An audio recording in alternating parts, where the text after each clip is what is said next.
여러분 안녕하세요. 고려대학교 박용란 교수입니다. 한 고령의 아버지가 세 딸들을 불러놓고 이렇게 말합니다.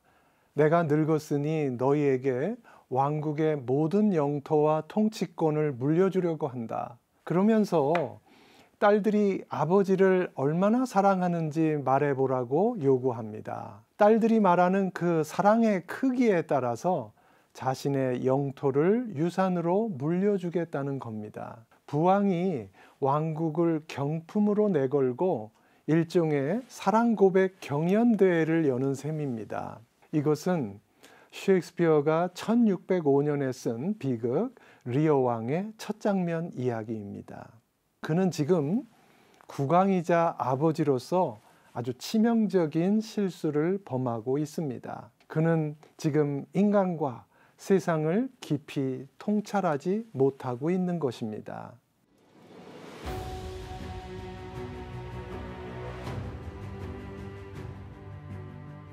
리어 왕의 사랑 고백 요구에 큰딸 거너릴이 먼저 말합니다. 아버님에 대한 저의 사랑은 말로 다 표현할 수 없습니다. 세상 그 어떤 희귀한 보물보다도 아버님을 더 사랑합니다. 이렇게 말하는데요. 왜 안 그렇겠습니까? 아버지가 단순히 아파트 한두 채를 물려주겠다는 것이 아니고 왕국을 상속해 주겠다는데 무슨 말인들 못하겠습니까? 둘째 딸 리건 역시 온갖 화려한 사랑의 말로 대답합니다. 세상 모든 다른 기쁨은 모두 저의 원수이고 저는 오직 아버님의 사랑 속에서만. 리어 왕은 두 딸들의 사랑 고백에 매우 흡족해 합니다. 하지만 과연 딸들의 화려한 말 속에 진정한 사랑이 담겨 있을까요? 말의 표현과 의미가 항상 일치하는 것은 아닙니다. 리어 왕이 이 점을 깊이 인식하지 못한다는 것이 비극의 단초가 됩니다. 우리가 흔히 내리사랑이라고 하지요. 막내를 제일 사랑하는 리어 왕이 큰 기대를 가지고 막내딸 코델리아에게 묻습니다. 그런데요, 뜻밖에도 막내딸은 없습니다, 아버님. 우리 텍스트 본문에 보면 Nothing, my lord. 이렇게 아주 짧게 대답합니다. 실망한 리어 왕이 재차 요구하지만 코델리아는 이렇게 말하죠. 저는 아버님을 자식된 도리로서 사랑할 뿐이지 그 이상도 그 이하도 아닙니다. 저는 행동 없이 말로만 하는 겉만 화려하게 꾸미는 기술이 부족합니다. 자, 여기서 코델리아가 말하는 자식된 도리로서 사랑한다는 말, 우리 원문에 according to my bond 이렇게 표현되어 있는데 이 말은 부모 자식 간의 천륜에 근거한 사랑을 의미합니다. 이것은 유산이나 상황에 따라 변하는 사랑이 아닙니다. 그러므로 코델리아가 말하는 없음이라는 것은 진정한 사랑의 있음이지만 두 언니들이 말하는 화려한 언어적 사랑은 겉은 화려하지만 속은 텅 빈 거짓 사랑입니다. 하지만 진실을 보는 눈이 결여된 리어 왕은 이 점을 통찰하지 못합니다. 그는 말의 표현과 의미를 동일시하는 아주 단순하고 어리석은 인물입니다. 결국 리어 왕은 효녀인 막내딸과 의절하고 그녀를 프랑스로 추방합니다. 반면에 아첨하는 두 딸에게 자신의 왕국을 상속해 버리죠. 과연 400년 전 리어 왕만이 이런 실수를 할까요? 오늘날 우리는 겉표면이 아니라 그 속에 진실을 보는 통찰의 눈이 있습니까?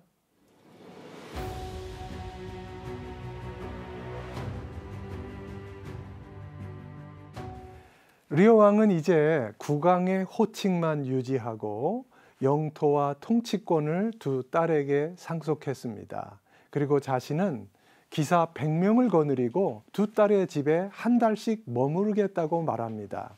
그런데요, 여러분, 국왕이지만 실질적 권력이 없는 아버지 리어 왕을 두 딸들이 과연 예우할까요? 맏딸 거너릴은 기사 100명을 동반하고 자신의 집에 머무는 리어 왕에게 불평하기 시작합니다. 광대가 리어 왕의 처지를 이렇게 풍자합니다. 당신은 당나귀를 등에 업고 진창길을 걷는 꼴이요. 당나귀를 타고 가지 않고 당나귀를 등에다 업고 진창길을 걸어간다고요? 그 어리석은 바보가 바로 왕국을 딸들에게 상속하고 푸대접을 받고 있는 리어 왕 자신이라는 겁니다. 거너릴은 몸이 아프다는 핑계로 사냥에서 돌아온 아버지에게 인사조차 하지 않습니다. 리어 왕이 거듭해서 찾자 거너릴이 마지못해 인상을 잔뜩 찌푸리면서 나타납니다. 그러자 리어 왕이 이렇게 말하죠. 딸아, 어쩐 일이냐? 너는 왜 요새 그렇게 얼굴을 찡그리느냐? 하고 묻자 옆에 있던 광대가 또 이렇게 말합니다. 딸이 얼굴을 찡그려도 상관할 필요가 없었을 때 당신은 참 좋은 사람이었어. 지금은 내가 당신보다 낫어. 난 광대지만 당신은 아무것도 아니니까. 광대의 지적처럼 국왕이지만 영토도 권력도 권위도 없는 리어 왕은 리어 왕의 그림자에 불과합니다. 그럼에도 불구하고 리어 왕은 아직도 자신의 모습을 제대로 보지 못합니다. 그렇다면 여러분, 리어 왕과 광대 누가 더 바보입니까? 광대는요, 인간과 권력의 속성을 정확하게 볼 줄 아는 현명한 바보입니다.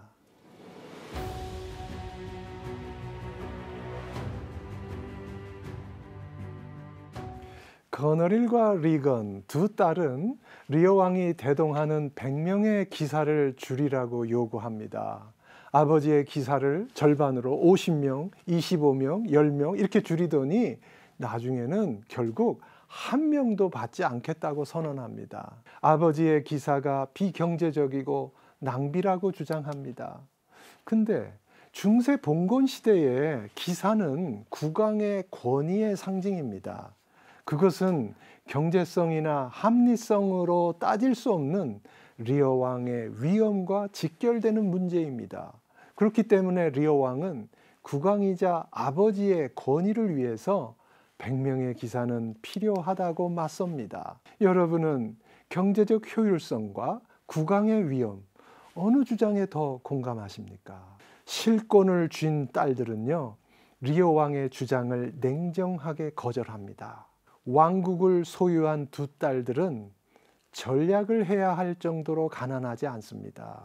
그렇다면 딸들이 리어 왕의 기사를 낭비라고 주장하면서 제거하려고 하는 진짜 이유는 뭘까요? 겉으로는 경제적 합리성을 내세우지만 속내에는 정치적 계산이 깔려 있습니다. 그들은 아버지가 거느린 100명의 기사들을 잠재적인 정치적 위협으로 보는 것입니다. 그러니까 아버지가 보유한 가상의 적을 사전에 제거해서 정치 군사적으로 아버지를 완전히 무력화시키겠다라는 의도입니다. 실질적인 왕권은 다 줘버리고 왕의 권위는 유지하겠다는 리어 왕의 생각이 너무 순진했습니다. 권력 없이는 권위는 유지될 수 없습니다. 그리고 그 권력이라는 것은 부녀지간에도 공유되기 어려운 법입니다. 이 같은 권력과 인간의 속성을 제대로 보지 못하는 것이 바로 리어 왕의 비극인 것입니다.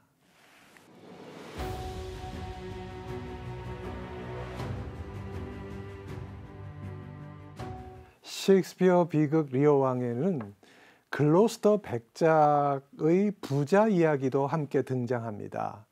글로스터 백작의 서자 에드먼드는 형과 아버지를 속이고 유산을 가로채는 인물입니다. 그는 철저하게 자신의 이익과 욕망을 위해서 행동합니다.